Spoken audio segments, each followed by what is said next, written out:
Hello friends, welcome to my YouTube channel. आज हम ICT पढ़ेंगे। आईसीटी में हम देखेंगे आईसीटी क्या होता है। इसका full form information and communication technology. इसमें हम डाटा को प्रोसेस करते हैं। डाटा को प्रोसेस करने के लिए हम इंफॉर्मेशन टेक्नोलॉजी का यूज करते हैं, जिसको हम शॉर्ट में आईटी कहते हैं। एंड जब हम ट्रांसमिशन के लिए जिस टेक्निक का यूज करते हैं उसे हम कम्युनिकेशन टेक्नोलॉजी कहते हैं। तो और जब हम इन दोनों को मर्ज कर देते हैं, आईटी मतलब information technology and communication technology को, तो उसे हम आईसीटी कहते हैं, इंफॉर्मेशन एंड कम्युनिकेशन टेक्नोलॉजी। तो देखते हैं इसमें इसका फुल डिफिनीसन। इंफॉर्मेशन टेक्नोलॉजी क्या है? Information technology includes technology used for collecting, processing, manipulating, storing and protecting data. The processed data is known as information. और communication technology क्या है? It refers to the use of technology for telecommunication, broadcasting media, audio visual processing and for transmitting information through wired and wireless networks. मतलब कि data को process करने के लिए हम लोग इंफॉर्मेशन टेक्नोलॉजी का यूज़ करते हैं, और जब हम ट्रांसमिशन के लिए जिस टेक्निक का यूज करते हैं उसको हम कम्युनिकेशन टेक्नोलॉजी कहते हैं। और जब दोनों को मर्ज कर देंगे तो ये आईटीसी हो जाएगा। ठीक है, information and communication technology, ICT. तो देखते हैं इसका फीचर क्या है। फीचर देखिए, इसमें ट्रांसफॉर्मिंग द सोसाइटी। आपने देखा होगा आईसीटी के आने से क्या हो गया है, आपका पूरा वर्ल्ड जो है डिजिटल हो गया है। डिजिटल सोसाइटी जो है डिजिटल में कन्वर्ट हो गई है। और इस आईसीटी इसमें स्पीड बहुत होता है। मतलब आईसीटी के कारण हम लोग का क्या, जो हम लोग का डिस्टेंस है, बात जो इंट्रैक्शन जो होता है वो हम लोग का बहुत फास्ट इंट्रैक्शन होता है।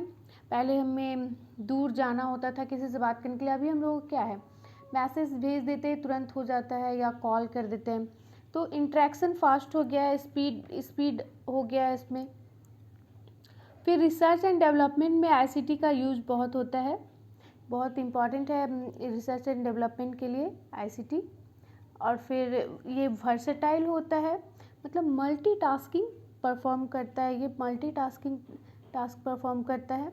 और प्रिसीजन मतलब एक्यूरेसी इसमें पाया जाता है, मतलब इसमें गलतियां बहुत कम होती है। आप देखे होंगे कंप्यूटर से गलतियां जनरली नहीं होती है, बहुत कम होती है। और इसका कॉस्ट लेकिन काफ़ी एक्सपेंसिव होता है, ये काफ़ी हाई होता है। स्टोरेज कैपेसिटी इसमें पाई जाती है। फिर फैसिलिटेट लर्निंग, आपको लर्निंग के लिए आईसीटी बहुत ज़रूरी है। तो ये हो गया मेरा फीचर। अब हम देखेंगे आईसीटी जो है उसका एजुकेशन में क्या यूज है। आईटी का use in education, ICT education, एक होता है हम लोग का आईसीटी एजुकेशन, एक होता है आईसीटी सपोर्टेड एजुकेशन, एक होता है आईसीटी इनेबल्ड एजुकेशन। ये तीनों में डिफरेंस है, इसे हमें जानना होगा, ये एग्ज़ाम में आ सकता है। तो आईसीटी एजुकेशन मीन्स होता है लोगों को आईटी का एजुकेशन देना, इसे हम आईसीटी एजुकेशन कहते हैं। और अगर एजुकेशन के अंदर अगर हम आईसीटी का यूज करते हैं तो आईसीटी सपोर्टेड एजुकेशन कहते हैं। ठीक है, इसमें हो गया आईसीटी का एजुकेशन देना, और एजुकेशन के अंदर अगर हम आईसीटी को लाते हैं तो आईसीटी सपोर्टेड एजुकेशन हो गया। और आईसीटी इनेबल्ड एजुकेशन क्या हो गया, मतलब एजुकेशनल प्रोग्राम जो हम डिलीवर करते हैं वो आईसीटी के थ्रू करना, वो हो गया आईसीटी इनेबल्ड एजुकेशन। ठीक है, जैसे मैं ये जो पढ़ा रही हूँ ये आईसीटी के थ्रू, मतलब कंप्यूटर पे आप पढ़ रहे हैं, तो आईसीटी इनेबल्ड हो गया। जो जैसे आप लोग देखेंगे क्लासरूम में भी आपका कंप्यूटर पे ही पढ़ाई जब होती है तो उसे हम आईसीटी इनेबल्ड एजुकेशन कहते हैं। और जब एजुकेशन में जब हम आईसीटी का यूज करते हैं तो तो उसे हम आईसीटी सपोर्टेड कहते हैं। ठीक है, इसमें इस अंतर को याद रखिएगा, एक बार फिर से हम बता देते हैं। आईसीटी एजुकेशन यानी आईसीटी का एजुकेशन लेना, ठीक है। और अगर आईसीटी सपोर्टेड एजुकेशन बोले तो मतलब एजुकेशन के अंदर आईसीटी का यूज करना। और आईसीटी इनेबल्ड एजुकेशन बोले तो मतलब हो गया एजुकेशनल प्रोग्राम जो डिलीवर किया जा रहा है वो आईसीटी के थ्रू करना। ठीक है, अब हम देखेंगे स्ट्रेंथ ऑफ आईसीटी। स्ट्रेंथ क्या है आईसीटी का? ये क्या होता है? Individualisation of learning. इसमें आपको आप अकेले सीखते हैं, आप कहीं भी कभी भी आप समय का और ये सब का कोई आपका कोई बैरियर नहीं होता, आप कभी भी सीख सकते हैं। और कभी भी आप अपना लैपटॉप कुछ लेकर, कंप्यूटर लेकर या मोबाइल पे आप देखते होंगे, पढ़ाई करते होंगे, तो आप अकेले आप लर्निंग कर सकते हैं। और इंटरेक्टिविटी, आपका इंटरेक्शन बना रहता है इसमें। आईसीटी के थ्रू आप किसी से भी इंटरेक्ट कर सकते हैं, ऐसे आपको जो सामने होते हैं उनसे इंटरेक्शन करते हैं। और आईसीटी के थ्रू आप क्या करते हैं, आप दूर जो बैठे हैं उनसे भी आप इंटरेक्ट कर सकते हैं।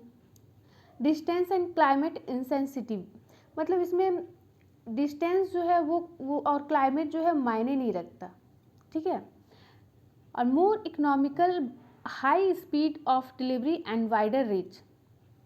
मोर इकोनॉमिकल मतलब आपको सस्ते में भी मिल जाता है, हायर स्पीड, सही बात है, बहुत स्पीडली आपके मैसेज चले जाते हैं, वाइडर रीच, कहीं भी चले जा सकते हैं, multiple teaching function and diverse audience, आपको बहुत सारे ऑडियंस मिल जाते हैं। और इसमें आपको टीचिंग के बहुत सारे तरह तरह के टीचिंग मिल जाते हैं आपको, जिस सब्जेक्ट से रिलेटेड चाहे आप।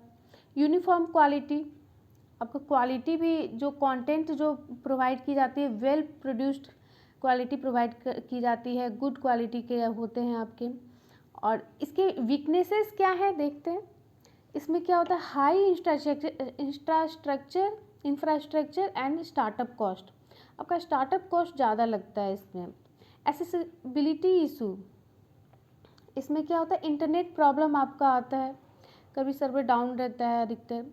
फिर little attention towards individual difference पे ये काम नहीं करता है। डिफ़िकल्टी इन परफॉर्मेंस इवेलुएशन नहीं कर सकता ये। कंटिन्यूअस ट्रेनिंग रिक्वायरमेंट, इसमें आपका नए नए सॉफ्टवेयर आते रहते हैं और नए नए टेक्नोलॉजी आते रहते हैं, तो आपको कंटिन्यूअस ट्रेनिंग की ज़रूरत पड़ती है। तो ये सब आपके वीकनेसेस हो गए आपके आईसीटी के। अब हम देखते हैं, इन view of ICT education can be classified into 3 main categories. आप देखेंगे ई लर्निंग, आईसीटी एजुकेशन के 3 कैटेगरीज हैं। एक ई लर्निंग यानी ऑनलाइन लर्निंग होता है, ये ऑनलाइन जो हम पढ़ते हैं वो हो गया क्या, ई लर्निंग। और अगर ऑनलाइन और ऑफलाइन दोनों तरह से अगर पढ़ाई करते हैं, ऑनलाइन एंड ऑफलाइन ये दोनों तरह से हो गया। इसमें आपका फेस टू फेस लर्निंग भी होता है, सेल्फ बेस्ड लर्निंग भी होता है, ऑनलाइन लर्निंग, सारे चीज़ आ गए आपके ऑनलाइन एंड ऑफलाइन। और ये एक होता है डिस्टेंस लर्निंग, ये होता है आपके घर पे ईमेल के थ्रू पढ़ना, मतलब डिस्टेंस वीडियो कॉन्फ्रेंसिंग के थ्रू पढ़ना। तो ये हो गया इसमें वीडियो कॉन्फ्रेंसिंग ईमेल के थ्रू। ठीक है, वीडियो कॉन्फ्रेंसिंग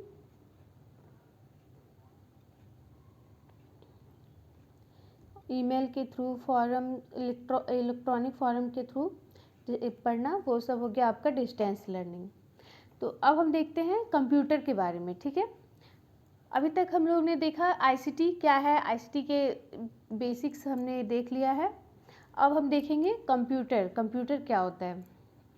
कंप्यूटर को हम लोग लैटिन वर्ड में कंप्यूटायर, मतलब कंप्यूटायर, लैटिन वर्ड कंप्यूटायर से लिया गया है कंप्यूटर।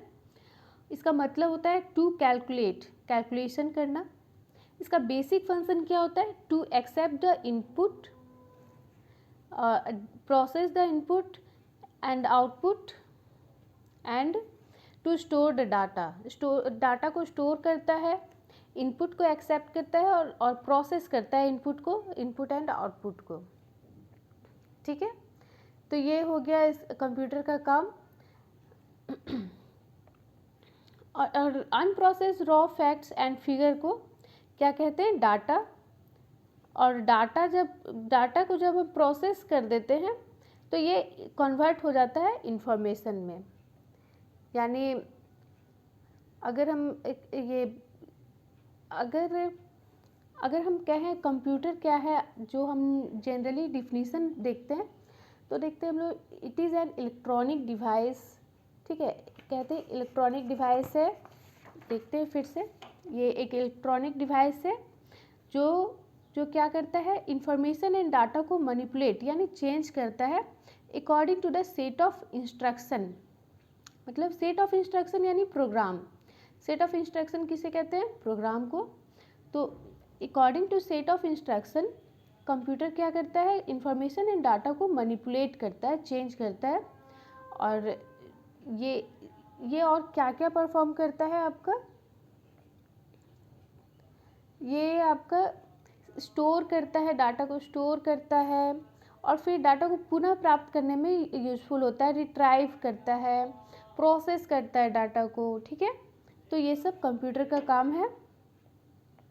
और ये हम लोग जनरली देखते हैं कि इस सारे बुक में कंप्यूटर के डिफिनीसन। अब हम देखेंगे कैरेक्टरिस्टिक्स ऑफ कंप्यूटर। ये भी आप जानते ही होंगे। ये इसमें स्पीड होती है, एक्यूरेसी होती है, स्टोरेज कैपेसिटी होती है, बहुत वर्सेटाइल होता है, मल्टी फंक्शनिंग परफॉर्म करता है, प्लग एंड प्ले होता है, रिलिएबिलिटी मतलब आपका एक्यूरेसी होती है इसमें, मतलब सही इसमें सब चीज़ होती हैं। और सेक्रेसी यानी आपका सेक्रेट, मतलब आपका जैसे पासवर्ड से हम सिक्योर होते हैं। ठीक है, तो सेक्रेसी मेंटेन किया जाता है इसमें। तो ये सारे इसके कैरेक्टरिस्टिक्स हो गए। लिमिटेशन में क्या हो गया? नो लर्निंग पावर, इसका खुद का सीखने का कोई पावर नहीं है। ठीक है, नो डिसीजन मेकिंग, ये खुद से डिसीजन नहीं ले सकता कंप्यूटर। नो सेल्फ इंटेलिजेंस, खुद का इसका दिमाग नहीं होता, बल्कि इसमें हम प्रोग्राम फिट करते हैं। इंट्रैक्शन इज नीडेड, कंप्यूटर को इंट्रैक्शन की ज़रूरत होती है, वो खुद से इंट्रैक्ट नहीं होता है। ठीक है, तो ये सारे इसके लिमिटेशंस हो गए। अब हम देखेंगे एप्लीकेशन ऑफ कंप्यूटर। कंप्यूटर का एप्लीकेशन क्या क्या यूज़ है? देखिए, एजुकेशन में बहुत यूज़ होता है आपका, और फिर बिजनेस में भी बहुत यूज़ होता है। कंप्यूटर का हर जगह यूज़ है। और फिर रिक्रिएशन एंड इंटरटेनमेंट में आप देखे होंगे इतने यूज़। आजकल तो बहुत सारे मीडिया आ गए हैं, यूट्यूब और बहुत सारे टिकटॉक, ये सब कितने सारे आ गए हैं ऐप वगैरह, उस पर आप लोग देखते हो कंप्यूटर का यूज़ बहुत बढ़ गया है। फिर गवर्नमेंट वेरियस डिपार्टमेंट्स, गवर्नमेंट के बहुत सारे डिपार्टमेंट में यूज़ होते हैं, सारे डिपार्टमेंट में लगभग। फिर हेल्थ में यूज़ होता है, बैंकिंग में यूज़ होता है, मल्टीमीडिया में। तो इसके यूज़ हर जगह है, लगभग हर जगह। तो अब हम देखेंगे क्लासिफिकेशन ऑफ कंप्यूटर। क्लासिफिकेशन कैसे कैसे किया गया है? एक होता है बेस्ड ऑन साइज, एक होता है बेस्ड ऑन वर्क, एक होता है बेस्ड ऑन पर्पज़। अगर हम साइज के बेस पर देखें तो 4 हैं: micro computer, mini computer, main frame computer, super computer. जो माइक्रो कंप्यूटर होता है वो लिस्ट पावरफुल होता है, वाइडली यूज्ड, इसका बहुत ज़्यादा यूज़ होता है, फास्टेस्ट ग्रोइंग, ये बहुत जल्दी ग्रो कर रहा है। इसके टाइप क्या क्या हैं? जैसे डेस्कटॉप कंप्यूटर, पीसी जो हो गया पर्सनल कंप्यूटर, नोटबुक हो गया जो लैपटॉप यूज़ करते हैं, हैंड हेल्ड कंप्यूटर जो पाम टैब कहते हैं जिसे। तो ये सारे हो गए माइक्रो कंप्यूटर जो जनरली हर कोई यूज़ करते हैं। फिर मिनी कंप्यूटर कौन सा होता है? ये स्मॉलर इन साइज और ये बहुत फास्टर होता है। फिर cost lower than main frame से कम कॉस्ट का होता है। यूज्ड इन इंजीनियरिंग में यूज़ होता है जनरली, कैड डिज़ाइनिंग के लिए यूज़ होता है, और ये सेंट्रल कंप्यूटर के लिए भी यूज़ होता है। आपका एग्जांपल में आप देख IBM 17 जो है वो मिनी कंप्यूटर है। तो अब हम देखेंगे मेन फ्रेम कंप्यूटर। ये क्या होता है? लार्ज इंटरनल मेमोरी स्टोरेज होता है इसमें, और बिगर इन साइज और कॉम्प्रिहेंसिव रेंज ऑफ सॉफ्टवेयर होता है इसमें। और ये इसका एग्जांपल IBM 370 हो गया, यूनिवैक हो गया, ये सब मेन फ्रेम हो गया आपका।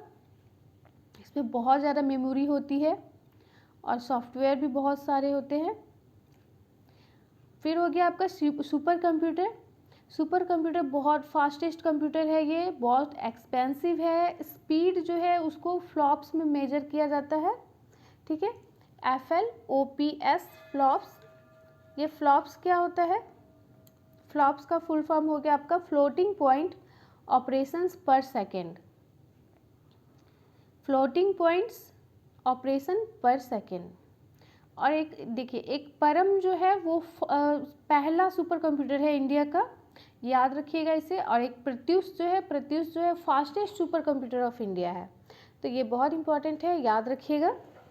फिर एक होता है बेस्ड ऑन वर्क, आपके साइज के बेस पे आपके हो गए micro, mini, main frame, super computer. अब बेस्ड ऑन वर्क देखेंगे, वर्क के बेस पे आपके हो गए एनालॉग कंप्यूटर जो जॉब ओरिएंटेड होता है, जैसे स्पीडोमीटर हो गया, सिस्मोग्राफ हो गया, ये सब आपके एनालॉग कंप्यूटर हो गए। और ये इसमें जो है आपको इलेक्ट्रिसिटी का कॉन्टिन्यूस इलेक्ट्रिसिटी सप्लाई का ज़रूरत होता है एनालॉग में, क्योंकि ये स्पीडोमीटर और सिस्मोग्राफ जो यूज़ होता है उसमें इलेक्ट्रिसिटी का ज़रूरत बहुत ज़्यादा होती है, मतलब कॉन्टिन्यूस इलेक्ट्रिसिटी चाहिए इसके लिए। और डिजिटल कंप्यूटर में आपका डेस्कटॉप PC हो गया।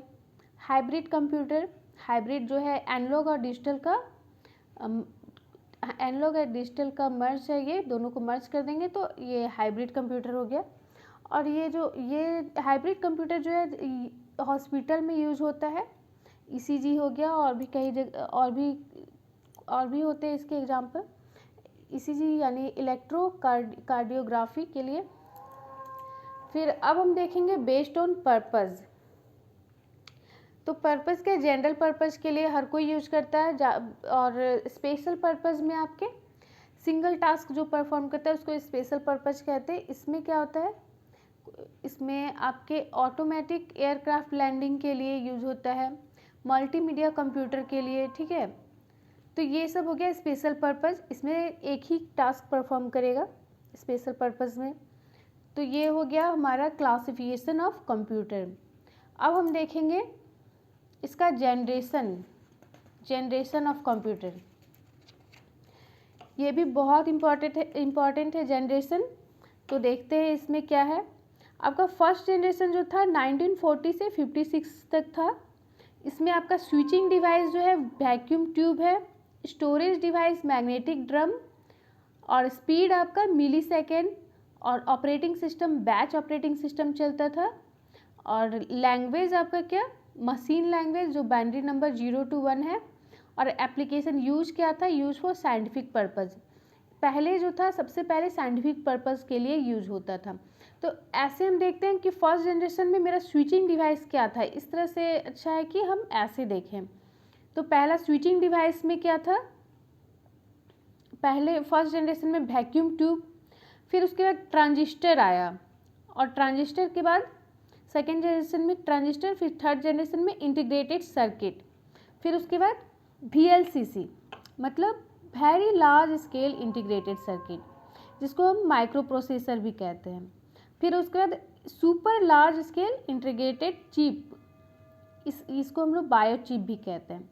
तो क्या हो गया स्विचिंग डिवाइस में, क्या फर्स्ट जनरेशन वैक्यूम ट्यूब हो गया, फिर ट्रांजिस्टर हो गया, फिर IC हो गया इंटीग्रेटेड सर्किट, फिर VLSI हो गया जिसको हम लोग माइक्रो प्रोसेसर करते हैं, फिर SLSI यानी बायो चिप हो गया, ठीक है।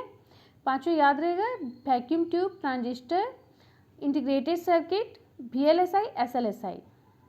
VLSI को माइक्रो प्रोसेसर कहते हैं और SLSI को बायो चिप, ठीक है। ये हो गया स्विचिंग डिवाइस। सेकेंड जनरेशन में हमारा क्या, ये फर्स्ट जनरेशन में स्टोरेज डिवाइस क्या था, पहले हमारा मैग्नेटिक ड्रम यूज होता था, फिर उसके बाद मैग्नेटिक कोर टेक्नोलॉजी आया, फिर मैग्नेटिक कोर आया।